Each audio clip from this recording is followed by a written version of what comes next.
Hey guys, in today's micro lecture, we're going to talk about the Glasgow Coma Scale. Now, Glasgow Coma Scale has been around for quite some time and is not new. However, we understand that it might be new to you if you're studying paramedicine for the first time. Now, the Glasgow Coma Scale is designed to help you as the paramedic assess levels of consciousness in your patients. Now, some use it to determine the levels of coma, but they're generally the same thing. You know, unconsciousness, consciousness. Following the GCS really does make it simple and breaks it down for you. So when you arrive on scene at your patients, if you have somebody who's conscious and talking and they're telling you, oh, I've got chest pains or I've injured myself, then it's not a problem to say quite quickly that they've got a GCS of 15. And here's why. The GCS is broken down into three parts: eyes opening, best verbal response, best motor response. So in this first section, the top points that you can get are 4. In the second section, which is verbal response, the best marks you can get is 5. And the best motor response, the top marks you can get is 6. So if your patient approaches you and says, I've got pain, and their eyes are open spontaneously and they're fully alert. If they are saying, I've got chest pains, then they obviously know where they are, and therefore they're a 5. Obeys commands, that could be something as simple as asking them to shake your hand. Hi, my name is Sam, I'm from the ambulance service. There you go, hi, I've got chest pains. So 15 is the top score you can get using the GCS. At the other end of the spectrum, the lowest score you can get is 3. So eyes opening, there's no response to anything. There's no response to speech, there's no response to pain. They're completely unresponsive, therefore their patient gets a 1.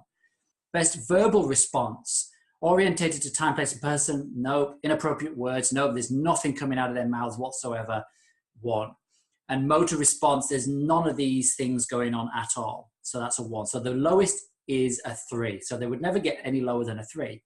So let's talk about verbal response. Orientated to time, place, and person, so they know where they are, they're not confused. Confusion and inappropriate words, believe it or not, there's big differences. So confused means that they generally know what's going on, but there is a little bit of confusion as to what's going on around them. So it could be that they don't know who you are. Occasionally they'll say, who are you, when you've just been having a conversation with them. Inappropriate words is moving more towards complete confusion. In other words, the language that they're using doesn't make any sense to the situation. Incomprehensible sounds is more to do with groaning and moaning. Let's say a patient's had a nasty head injury and they're just going, and then making a moaning noise. Motor response. Motor is to do with movement of the muscles. Obeys commands, shakes your hands, that's a 6.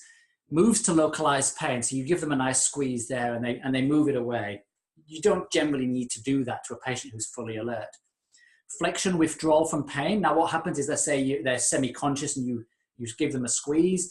They'll go up to actually move the pain away, but they don't actually get there. The hand just stops. Abnormal flexion is called Decorticate, where you have this Decorticate posturing. An abnormal extension, when you ask for a response or you instigate pain or pressure, is decerebrate posturing. And this is what this looks like. There you go. So that's Decorticate. Now remember, somebody throws a ball to you and you decorticate the ball. You decort the ball. That's what Decorticate is. And decerebrate is where the hands are moved away. And there are lots of different things that can cause that, including hypoxia and raised intracranial pressure. Okay, so that's a short micro lecture on the GCS. I hope you've enjoyed this lecture. My name's Sam Willis, and I look forward to speaking to you again shortly. You guys take care. Bye-bye.